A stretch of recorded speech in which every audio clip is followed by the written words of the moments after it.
Saludos a todos. Soy Jesús Villegas, magistrado representante de la Plataforma Cívica por la Independencia Judicial. Volvemos a uno de nuestros programas de Justicia en la Diana, pero esta vez tenemos un formato diferente. En vez de una entrevista, haremos un coloquio. Un coloquio en el que participa Luis Sanz, que ya lo conoceréis porque es miembro de la Junta Directiva de la plataforma, además de un tuitero muy reconocido, y tenemos a dos invitados de excepción, dos magistrados mexicanos. Como sabéis, en España estamos muy preocupados por las reformas que se están llevando a cabo o que quieren llevar a cabo en México y que desde el punto de vista de la plataforma podrían amenazar la independencia judicial en aquel país. Nos han prestado su tiempo porque sabemos que están ocupadísimos, dos magistrados extraordinarios de la nación hermana. Empezamos por María Emilia Molina de la Puente, que es magistrada y presidenta de la Asociación Mexicana de Juzgadoras. ¿Correcto, doña Emilia? Así es. Muchas gracias. Hola. Muchísimas gracias y bienvenida. Y también con don Carlos Soto Morales, que nos dice que tiene una vista dentro de muy poco, de plazos perentorios, con lo cual intentaremos ser breves, además también para no aburrir. Y yo, pues sin más preámbulo, doy la palabra a nuestros ponentes. Nos interesa muchísimo establecer el contraste entre una orilla y otra del Atlántico. No solamente tiene sentido este acto para ayudar a nuestros compañeros mexicanos, sino también para aprender de derecho comparado, que México es una nación cultural y sentimentalmente muy próxima, pero que creo que la debemos conocer mucho más. Don Luis, cuando usted quiera, por favor. Muy bien, pues muchísimas gracias. Muchas gracias a Carlos y a Emilia por haber aceptado esta invitación. Para mí, para la plataforma y para mí personalmente es una enorme ilusión que estemos aquí juntos, conociéndonos y no solo formulando el apoyo que sin duda ya saben ellos, sobre todo Carlos, que en Twitter nos sigue, les hacemos habitualmente, sino también pues para conocernos más y para saber algo más de esta reforma que se está llevando a cabo en México y que tanto nos preocupa. Nos preocupa primero por México, porque evidentemente nosotros creemos que todos los países, y especialmente aquellos con los que tenemos una relación pues histórica muy especial, como son todos los países hispanoamericanos, tengan un Estado de Derecho, tengan independencia judicial, tengan separación de poderes, sino también nos preocupa, porque lo decía Jesús antes, a veces yo me digo respecto de México, utilizo esa expresión de hola España, soy tu futuro. Porque evidentemente, bueno, con esa expresión que utilizamos habitualmente en España, cuando veas las barbas de tu vecino a remojar por las tuyas, a pelar por las tuyas a remojar, podría ser que aquella posición de la reforma mexicana se extienda también a España. Yo simplemente decir que la idea, efectivamente, como ha expuesto Jesús, es conocer qué es lo que está pasando allí, y luego dialogar sobre los distintos sistemas de España y México en lo que se refiere a la cuestión esencial del acceso a la carrera judicial, fundamentalmente, y a todo lo que afecta al Estado de Derecho, independencia judicial. Sabemos que el Estado de Derecho es esencial, está ligado con el principio de imperio de la ley, todos están sujetos a la ley, y para que eso sea posible es absolutamente indispensable que una figura como es la del juez garantice esa sujeción de todos a la ley. Por eso es esencial que el juez sea independiente, y todo lo que rodea al juez, muy particularmente el acceso a la carrera judicial, es por ello tan absolutamente esencial. Bueno, sin más preámbulo, porque los protagonistas son ustedes, yo quería comenzar primero por una pregunta, digamos, para ubicarnos todos. Emilia, ¿dónde está destinada? ¿Cuál es el destino que tiene ahora, profesional?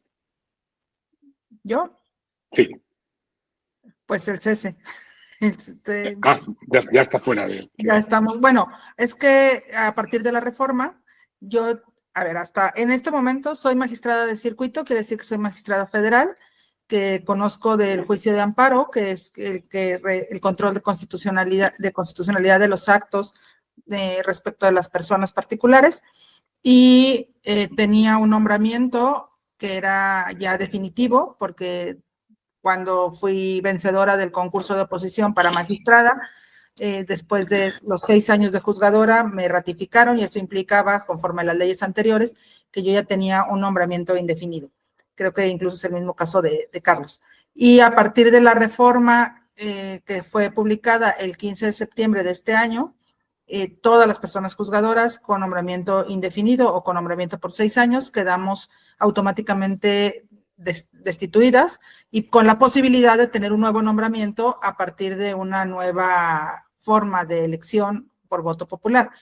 Quienes decidimos, ese fue mi caso, no participar en ese proceso electoral, pues tenemos 2 fechas de cese. Una, la mitad de las personas que estamos juzgando actualmente en el Poder Judicial Federal cesan en su cargo en agosto de 2025, y la otra mitad en agosto de 2027.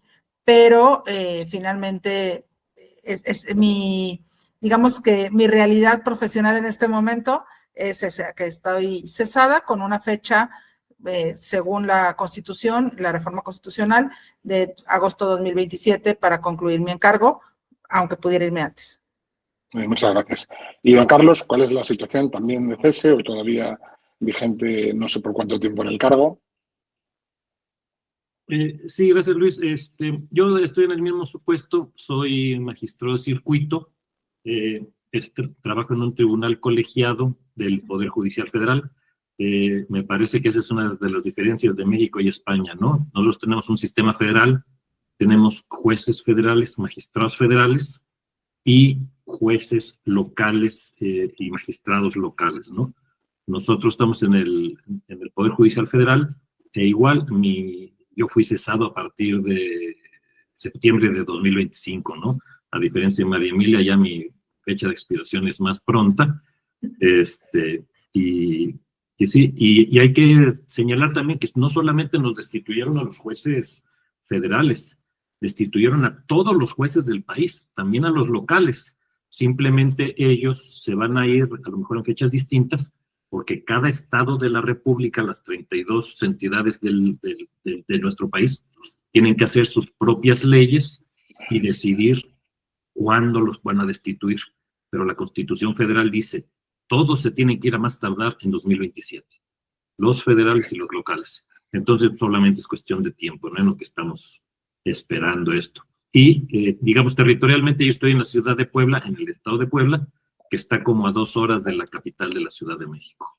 Muy bien. Pues muchas gracias. Yo, para ubicarme también, soy magistrado, imagino que es un cargo bastante similar, de la Audiencia Provincial, en la Corte de Apelación de Madrid, en el ámbito civil, por tenernos ubicado. Y don Jesús está destinado en un juzgado de instrucción de la ciudad de Valencia.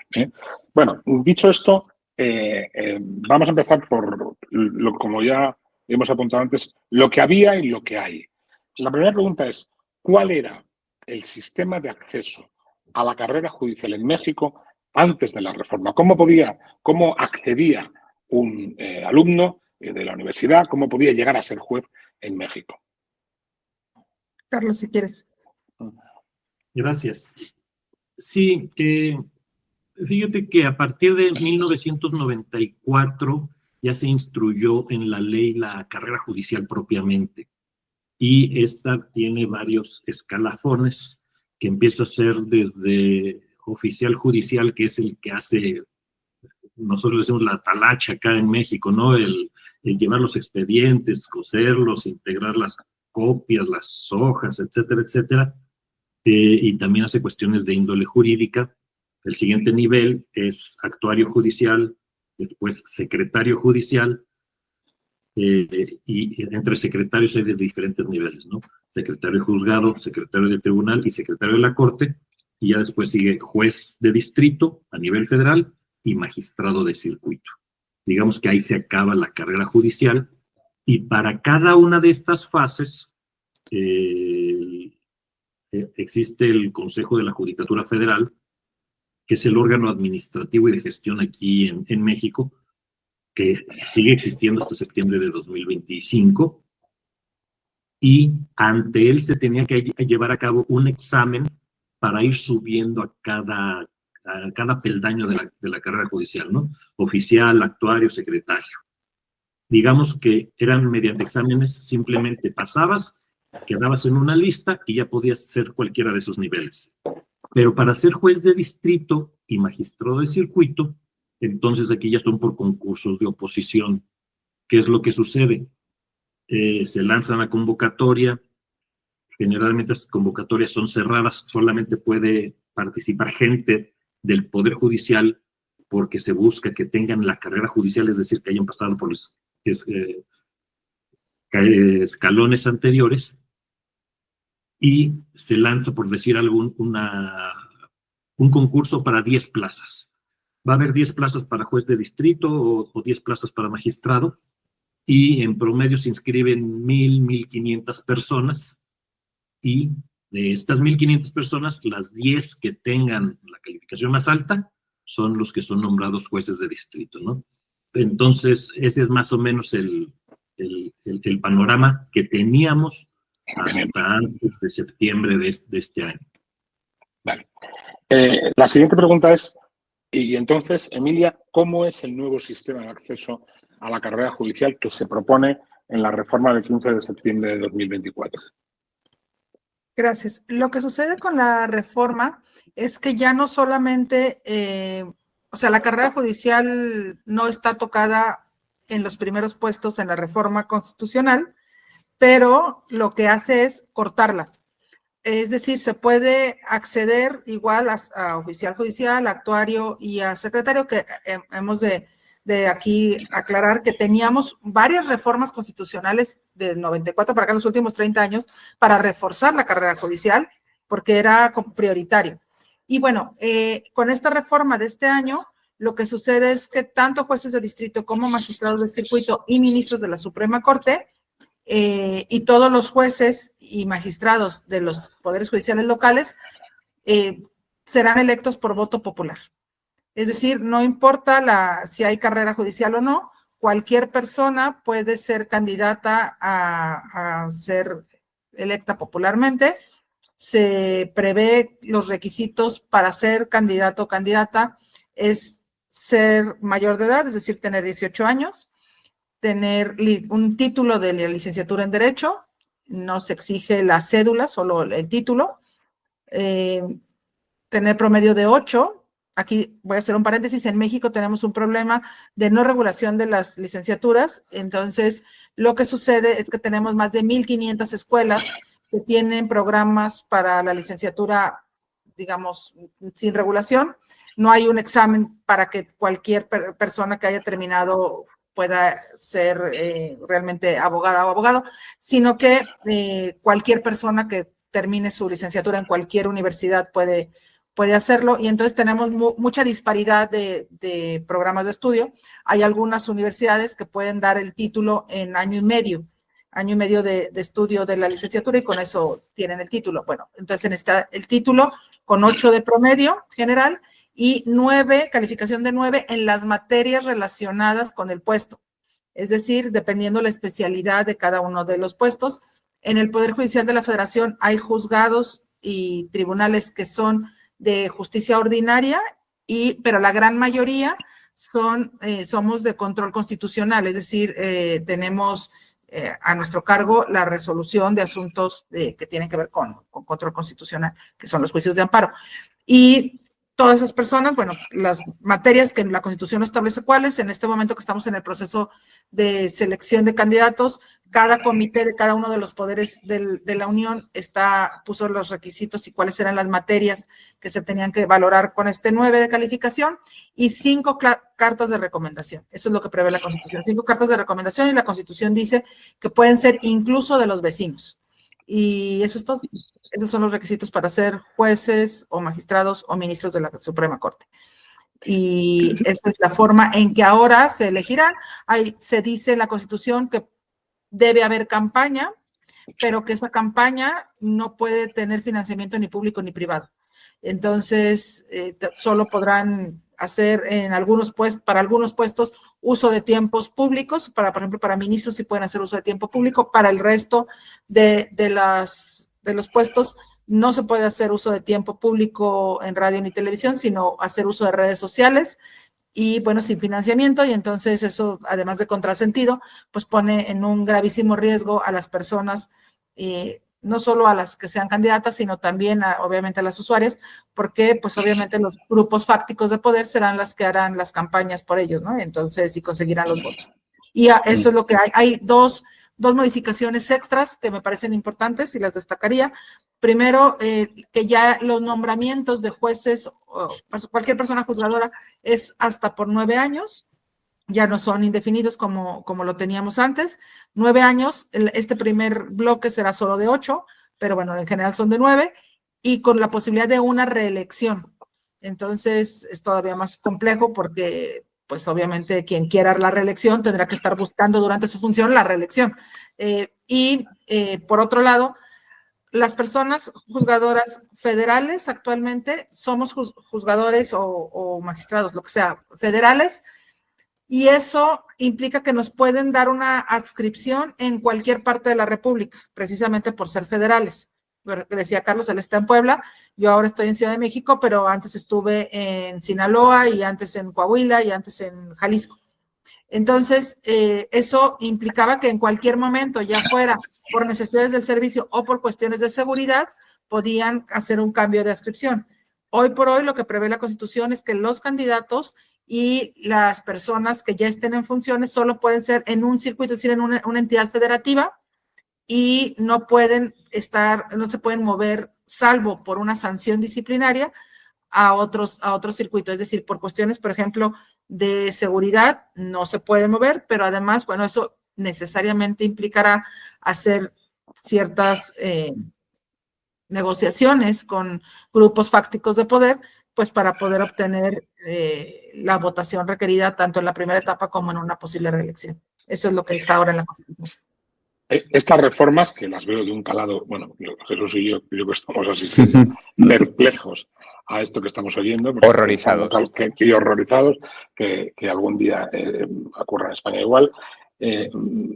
Una pregunta, ¿han requerido de modificación del texto constitucional? Porque me parecen unas reformas de un calado tan enorme que, por ejemplo, comprometen, y de una manera muy grave, un principio que es esencial para cualquier judicatura de cualquier país, que es el de la inamovilidad judicial. Veo que lo comprometen para el futuro, porque incluso el nombramiento es temporal, lo cual me parece una aberración total. Pero mi pregunta es, y respecto del pasado, de todos ustedes que estaban ejerciendo la jurisdicción, ¿no tenían ese principio de inamovilidad? ¿Se ha suprimido de un plumazo? ¿Cómo se ha hecho? ¿Se ha modificado el texto constitucional? Carlos. Sí, efectivamente, todo el andamiaje que teníamos antes estaba en la Constitución. La inamovilidad judicial, la independencia judicial, la carrera judicial estaba en la Constitución.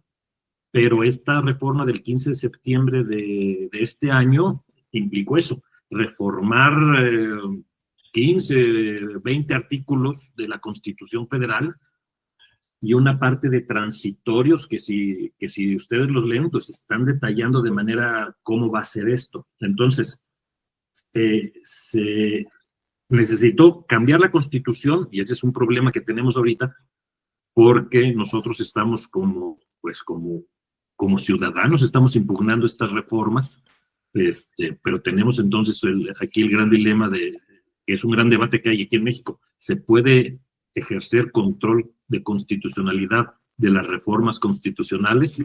Entonces, es un debate que tenemos ahorita. Tenemos, a fin de cuentas, la esperanza en la Corte Interamericana de Derechos Humanos, que para la Corte Interamericana las constituciones nacionales son una norma como una norma cualquiera, ¿no? Y la Corte sí puede hacerse control, pero hemos estado viendo que a este régimen en el que estamos nosotros viviendo no le importa las resoluciones de la Corte Interamericana. La Corte Interamericana ya ordenó que reformáramos nuestra Constitución porque en el régimen en el que vivimos hay un populismo penal terrible que le gusta meter a la gente, a todo el mundo, con la prisión preventiva oficiosa. Hay delitos que si a uno lo acusan por eso, automáticamente se va a la cárcel, ¿no? No tiene la oportunidad de salir y el juez no puede decidir si lo deja libre o no lo deja libre. A fuerza se tiene que llevar el proceso de prisión. Y cada vez son más los delitos que ponen en esa prisión preventiva, y la Corte Interamericana ya dijo, eso está mal, tienes que reformar la Constitución. ¿Y qué es lo que hace México? En vez de quitar el catálogo, los va aumentando. Entonces, nosotros estamos seguros que van a condenar a México por esta reforma judicial, pero pues seguramente México va a ignorar, yo espero que no, pero va a ignorar las resoluciones de la Corte y va a seguir el paso de Venezuela. Venezuela abandonó el régimen interamericano por condenas y para allá vamos, seguro, volando. Entonces, sí, fue una reforma constitucional y aparte todavía se tienen que reformar muchas leyes a nivel local, a nivel ordinario, pero lo grave ya está. Y aparte es una reforma constitucional que en menos de 15 días se materializó. Nosotros tenemos un sistema de reforma constitucional donde lo tienen que aprobar las cámaras federales, la de diputados y senadores, y luego lo tienen que aprobar los congresos, la mayoría de los 32 estados. Hubo estados que aprobaron la reforma constitucional en menos de 15 minutos. O sea, los diputados nomás se juntaron, alzaron el dedo y aprobaron la reforma. Obviamente son estados que tienen control del régimen mayoritario. Entonces, en menos de 2 semanas se reformó la Constitución y desintegraron el Poder Judicial y la independencia judicial. Luis, si me permites una duda que me entra al oírlos.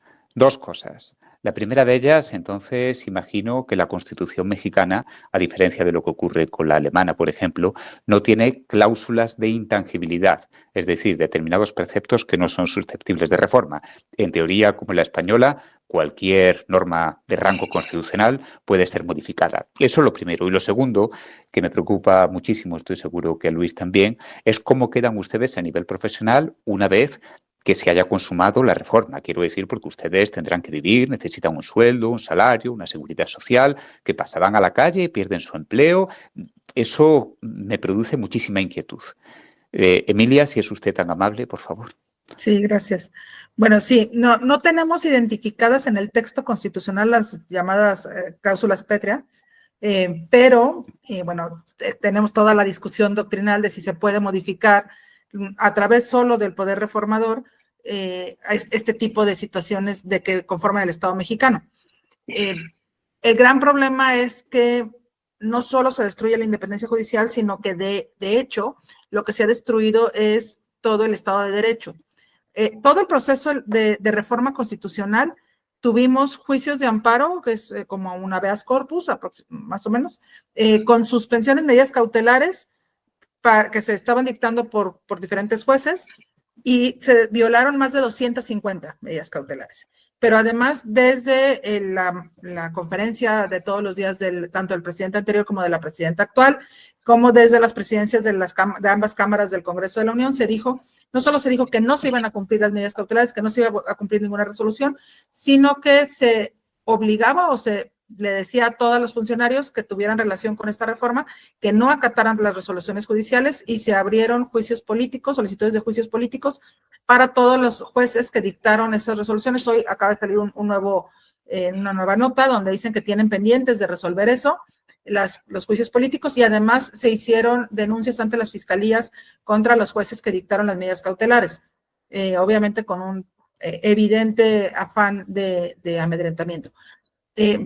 Entonces, no hay fórmula de que a nivel nacional hubiera algo que respetaran.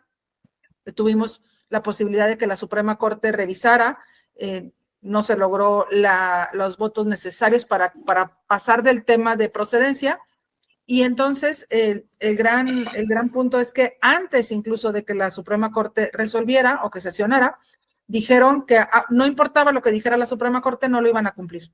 Y entonces que no iba a haber forma de que alguien cumpliera, porque la reforma, cuando lo estaban discutiendo y hubo una aparente diálogos que eran, según ellos, un parlamento abierto, empezaba cada diálogo, yo fui a varios, donde decían, pues digan lo que digan, pero la reforma va, porque tienen las mayorías, esa es la verdad. O sea, a partir del 2 de junio tienen mayorías absolutas en todas las cámaras.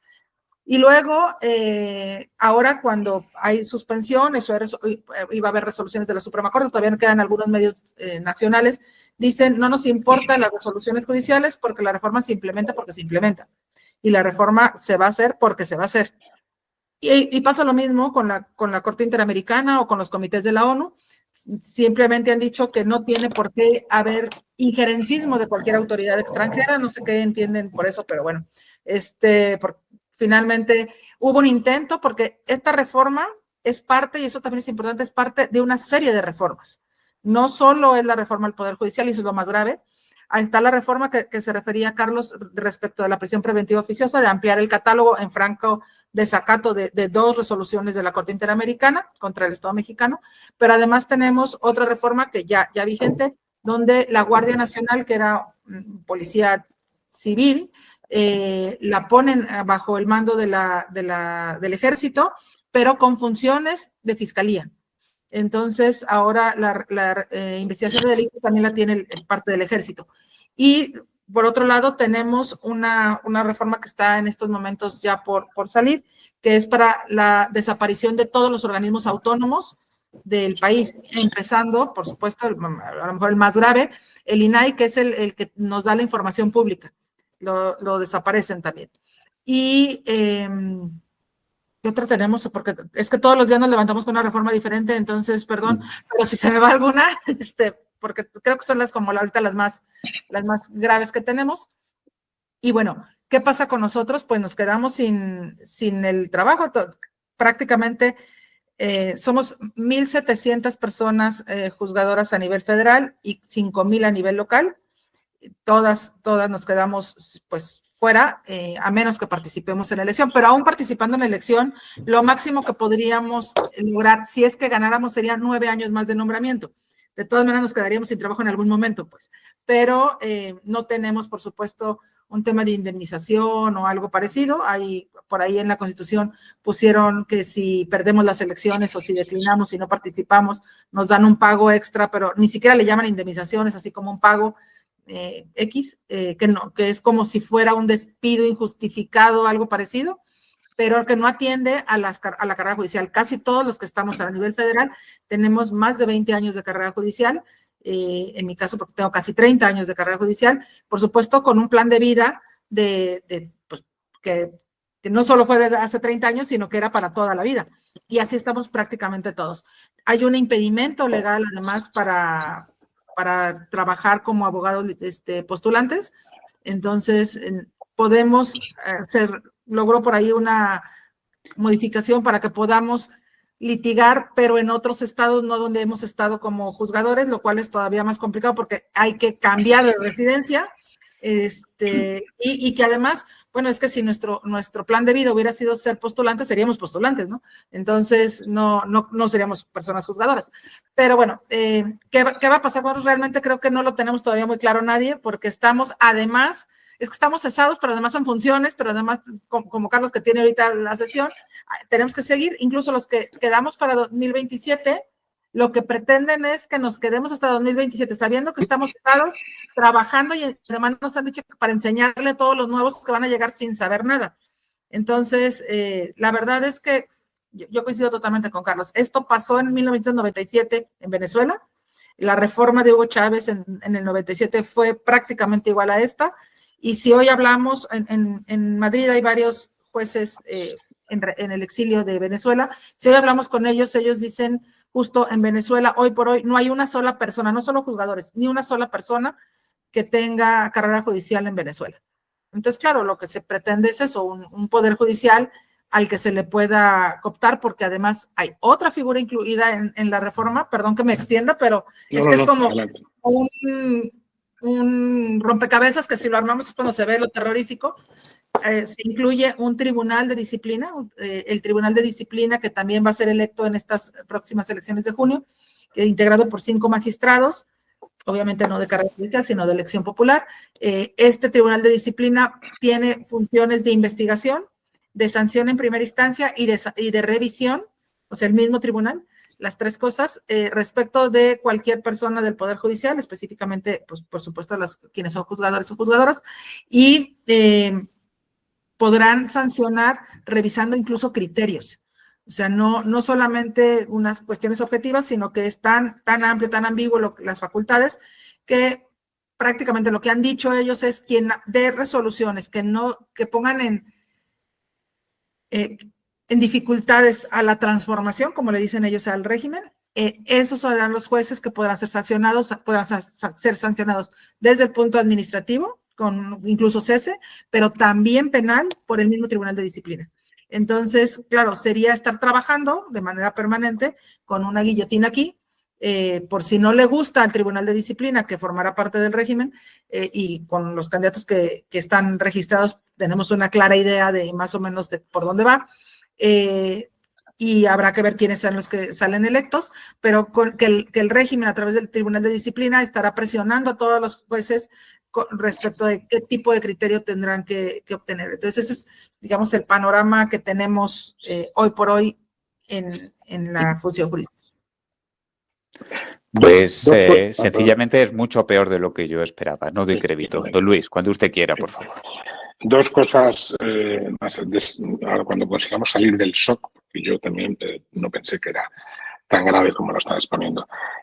Una, que ya es por sujetarme a un clavo ardiendo. En España es verdad que no hay, todas las materias que aparecen en la Constitución son susceptibles de reforma, pero algunas, las que forman parte de la estructura esencial constitucional de nuestro país, exigen unos requisitos extremadamente complejos de conseguir, que además de mayorías en las cámaras muy reforzadas, participación de las dos cámaras, referéndum, incluso disolución de las cámaras, nuevas elecciones. Es decir, hay un núcleo duro de la Constitución, donde estaría desde luego el Poder Judicial, que es verdad que es posible su modificación, pero las trabas constitucionales son tan grandes que en la práctica es imposible alcanzar esas mayorías. Por eso aquí lo que estamos viviendo, lo que estamos viviendo en otros países también, similar, en México veo que han ido más por la vía directa,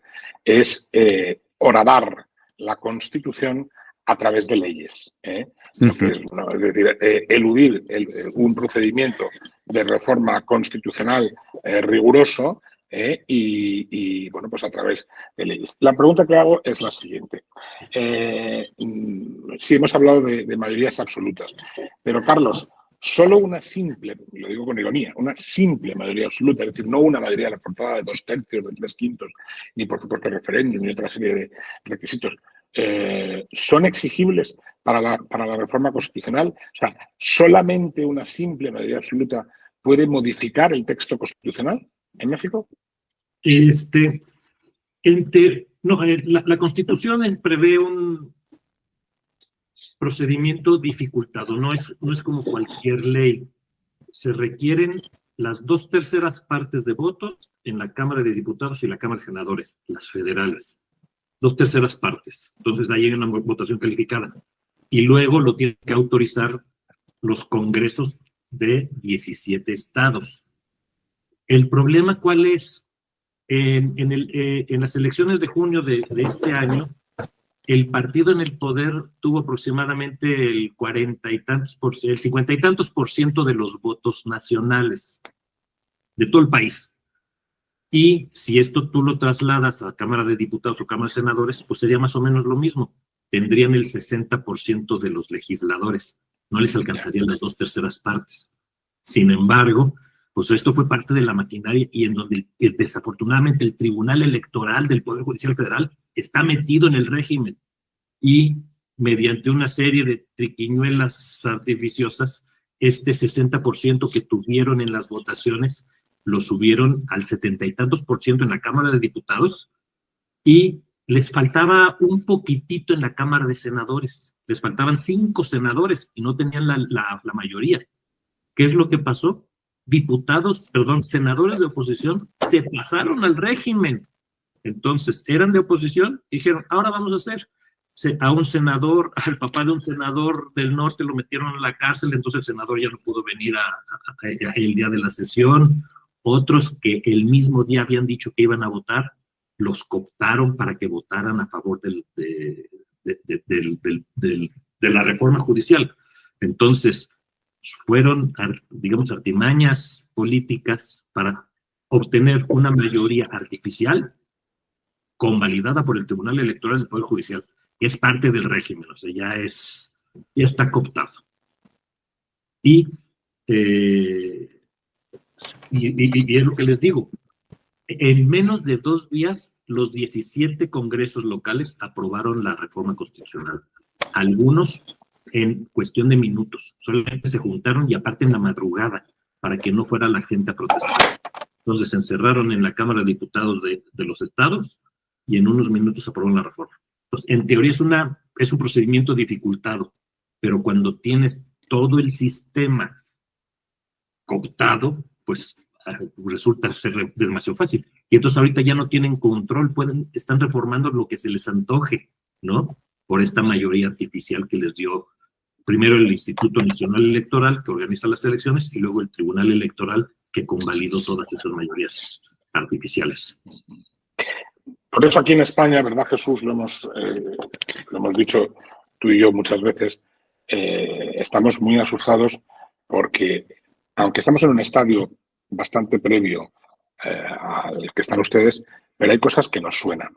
Lo que ahí llaman cooptación, aquí llamamos procesos de colonización por parte de los partidos políticos y a las que a veces la sociedad española asiste en fin, un poco desinteresada y entendiendo que los que ponemos en cuestión estos procesos pues estamos un poco obsesionados con esa cuestión. Todos esos procesos tienen sin duda una finalidad, es ir copando todas y cada una de las instituciones de control para dar el golpe definitivo. Nada es casual. La suerte es que nosotros tenemos todavía mucho camino para avanzar, pero esperemos que no se avance, aunque yo también soy bastante pesimista.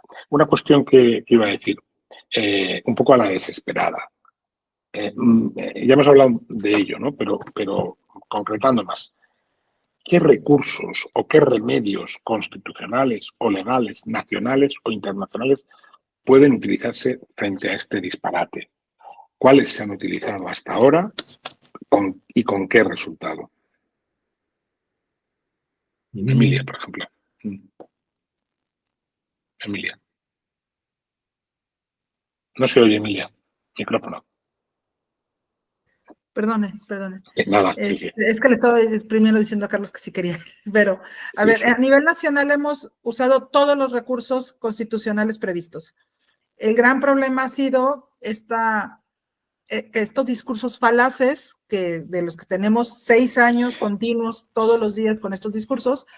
Primero, que las personas que estamos juzgando somos corruptas y solo vemos por nuestros propios beneficios y que estamos en ciertos privilegios. Segundo, pues en este tema de los medios judiciales, que somos juez y parte y que por supuesto solamente nos concedemos a nosotros mismos las cosas que nos benefician, lo que nunca habíamos hecho por la población, porque nunca hemos sido cercanos a la población que menos tiene. Que nosotros no hemos llegado a quienes están desventajados, como si nosotros pudiéramos además litigar, ¿no? Entonces, bueno, pero entonces ha habido aún más golpeteo y más desprestigio por ver los asuntos, insisto, con estas amenazas de juicio político y de las fiscalías. En la Suprema Corte tenemos los partidos políticos de oposición presentaron acciones de inconstitucionalidad, que fue la que les comenté que no funcionó.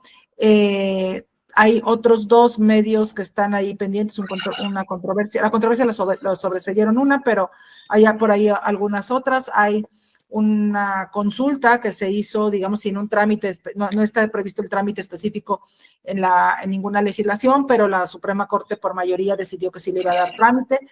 Todavía no se resuelve. Eso es lo que tenemos a nivel nacional. Los juicios de amparo, que hay muchos que apenas están comenzando y que son el paso previo para cualquier instancia internacional, porque necesitamos agotar recursos acá, aunque lo que es un hecho es que hoy por hoy tenemos certeza de que no van a acatar ninguna de las resoluciones y eso, bueno, nos pone también en un escenario distinto frente a la posibilidad de acudir ya a las instancias internacionales. En instancias internacionales tuvimos en la semana antepasada una audiencia en la Comisión Interamericana de Derechos Humanos. Fue una audiencia solo de identificación del problema para cuestiones nada más de que la propia comisión pudiera pedir información al Estado mexicano y pudiéramos, nosotros lo que solicitamos de hecho fue que haya visitas in loco para que puedan revisar qué es lo que está sucediendo. Pedimos también que hubiera alguna participación de la Relatoría de Independencia Judicial de la Comisión en el proceso electoral. Aún no se resuelve. Estuvo el Estado mexicano, 2 personas, la embajadora de México en Washington y ante la OEA y una persona de la Consejería Jurídica de Presidencia, que finalmente no dijeron nada. Uno de los comisionados, es pública la audiencia, uno de los comisionados fue muy puntual en decir, a ver, si arrasaron en votos la presidencia, se arrasaron en votos el legislativo, o sea, no hay que pensar mucho por qué quieren, además, que el Poder Judicial sea a través de votos, ¿no? Pues para arrasar, y eso se llama, y él lo dijo, es un régimen totalitario, es una dictadura. O sea, y eso está sucediendo no solo en México. México es el escenario más grave de todo lo que sucede en Latinoamérica, pero eso se dijo en la propia audiencia. En la propia audiencia, el representante de México dijo que no había habido un diagnóstico para hacer la reforma, que es lo que nosotros hemos estado diciendo. A ver, sí hay problemas, pero no se identificaron los problemas ni las causas y, por supuesto, pues la solución no lleva a nada. Entonces, estamos con esa audiencia, pues, pediremos otra seguramente en las próximas sesiones ordinarias de la comisión y presentaremos las demandas, porque tendrán que ser demandas no solo de las asociaciones, sino también de cada una de las personas juzgadoras. Ahí habrá que decidir si pedimos si presentamos la demanda en la Comisión Interamericana, que es nuestro sistema regional de protección de derechos humanos, o en el sistema universal a través de los comités de la ONU. Y esos son los dos caminos que son, por supuesto, lo sabemos, muy largos, que se llevarán por lo menos 5 años en que se resuelvan, y estoy siendo muy optimista, y que para que se cumplan, pues quién sabe cuántos, pero también, esto lo digo a título personal y a título de presidenta de la asociación, muchas de las cosas que hemos hecho, las hemos hecho con un carácter testimonial, para dejar evidencia de que nos opusimos hasta el último momento, de que queden constancias en los tribunales internacionales también de lo que estamos diciendo y de por qué está mal, y que finalmente lo que va a llegar como régimen será pues lo que estamos viendo, si no hay una oposición total de la sociedad, pero que por lo menos se sepa por qué dijimos que no y cómo nos opusimos, ¿no? Entonces, y una alerta a nivel internacional de que esto se puede reproducir, incluso pocos días después de que México, de que ya se había aprobado, ya estaba vigente esta reforma, el presidente Petro en Colombia dijo en una conferencia que sería maravilloso que en Colombia se reprodujera lo que se estaba haciendo en México. Entonces, creo que a nivel regional empezará con mayores problemas de reproducción de esta reforma. Tremendo, efecto contagio. Bueno, Luis, lamento ser el malo de la película y tener que anunciar que el tiempo se nos va agotando. ¿Podemos ir cerrando, don Luis? Muy bien. Bueno, yo simplemente para terminar, pues estaba preocupado, ahora estoy más preocupado. Yo solo quiero mandaros en fin, toda la ayuda posible desde España, que es bien poca. Nosotros lo que vamos a hacer, desde luego, es movilizarnos todo lo que podamos. No solo por, insisto, la relación que siempre ha existido entre México y España, sino porque en el inicio de lo que han vivido hay unas inquietantes similitudes en nuestro país. Una de las cosas que ocurrió, y con eso termino, y quiero saber si ahí también se hizo, más o menos Emilia lo ha apuntado, en ese proceso, un proceso absoluta y milimétricamente planificado, nada improvisado, es una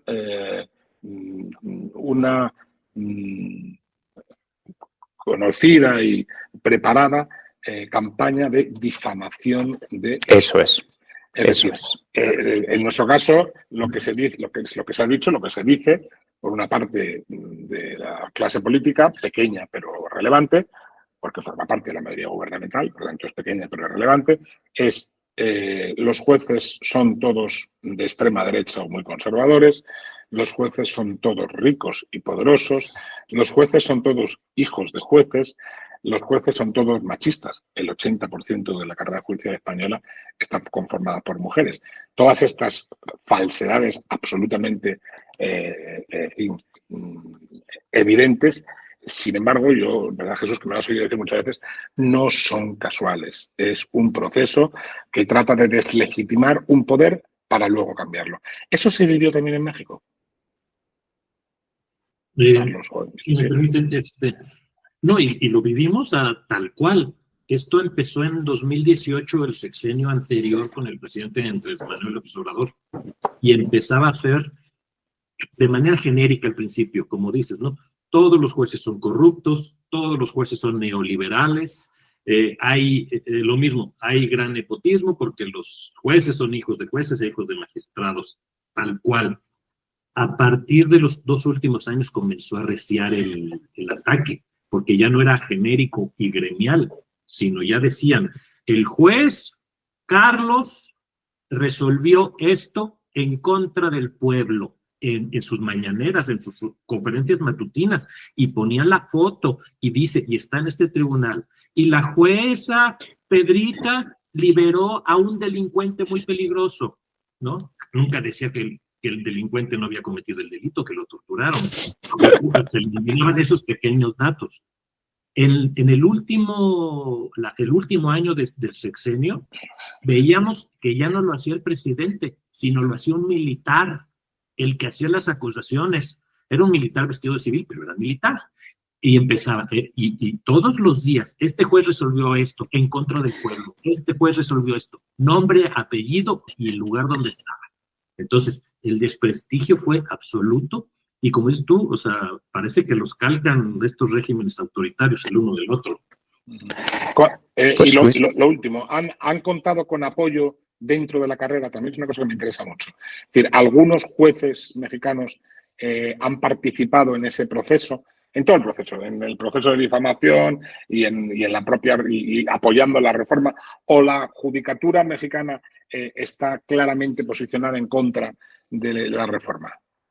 Una quinta columna, si hay... Sí, eso es. ¿Hay quinta columna o no? Efectivamente. Emilia.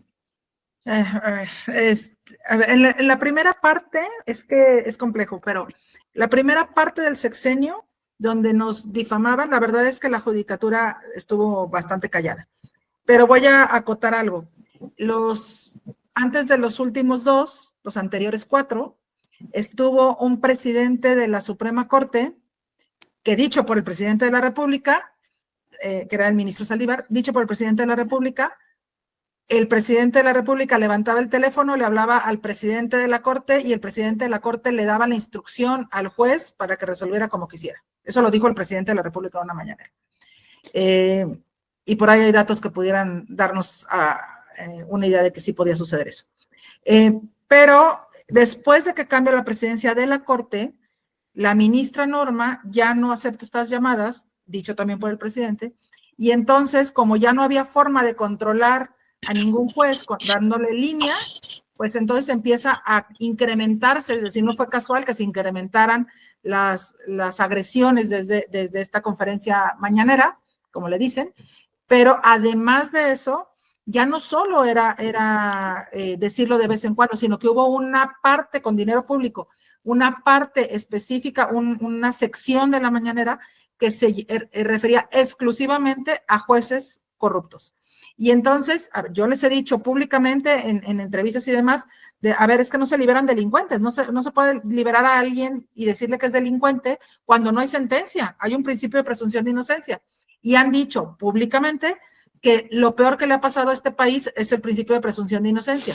Porque entonces, claro, ellos no pueden hacer su trabajo, que por supuesto será meter a la cárcel a quien quieran.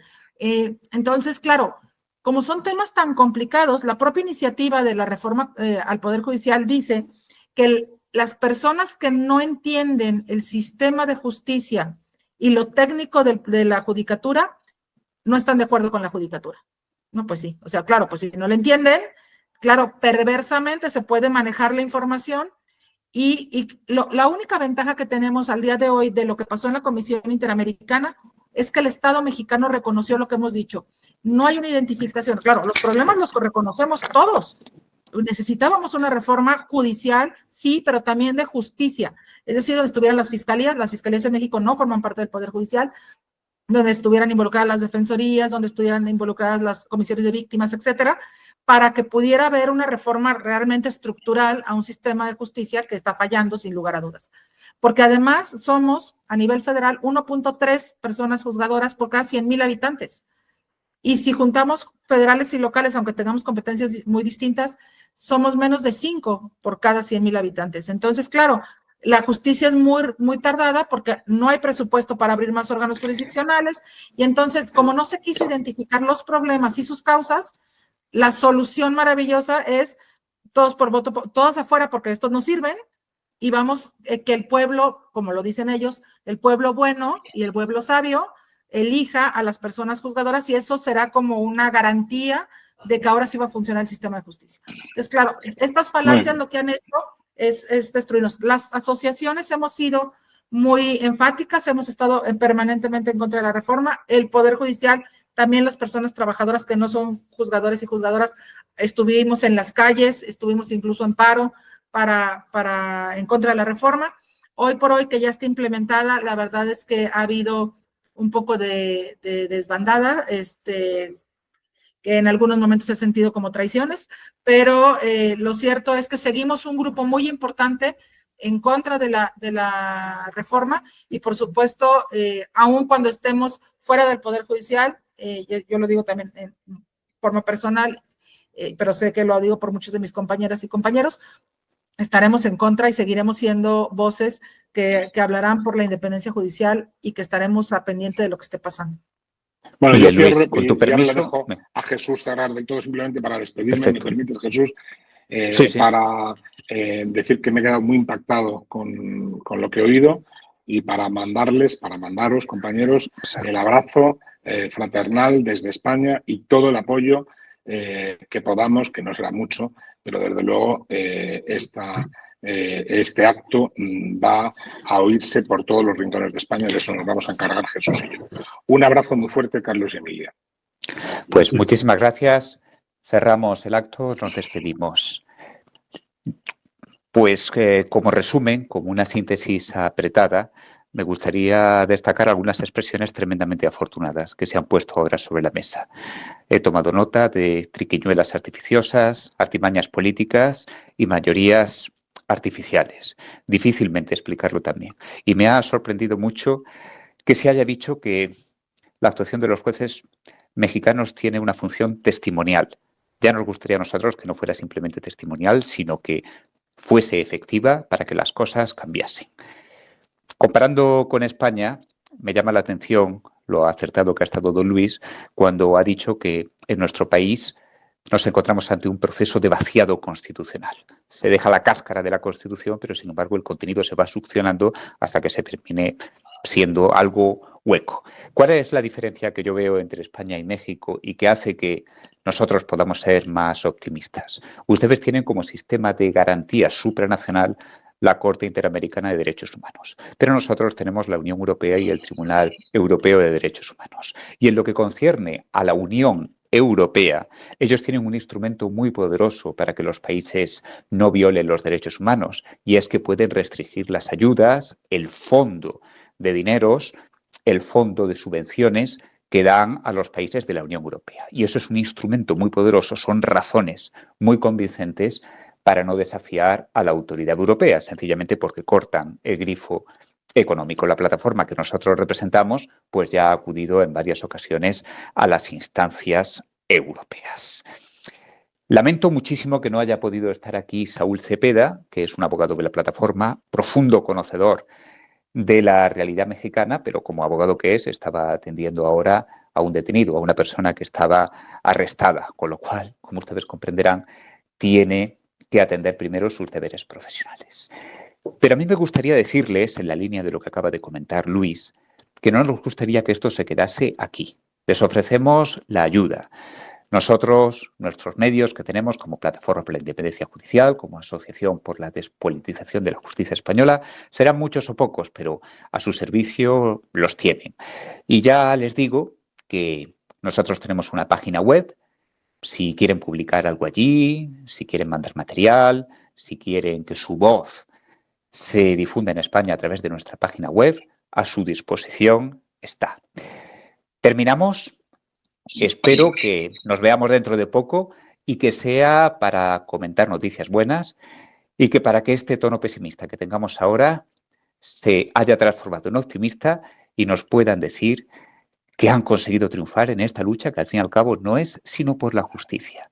Enhorabuena, compañeros mexicanos, ánimo, y tenéis a la otra orilla del Atlántico a unos jueces como vosotros que en la medida de lo posible os van a ayudar. Nos vemos dentro de muy poco. Suerte y ánimo.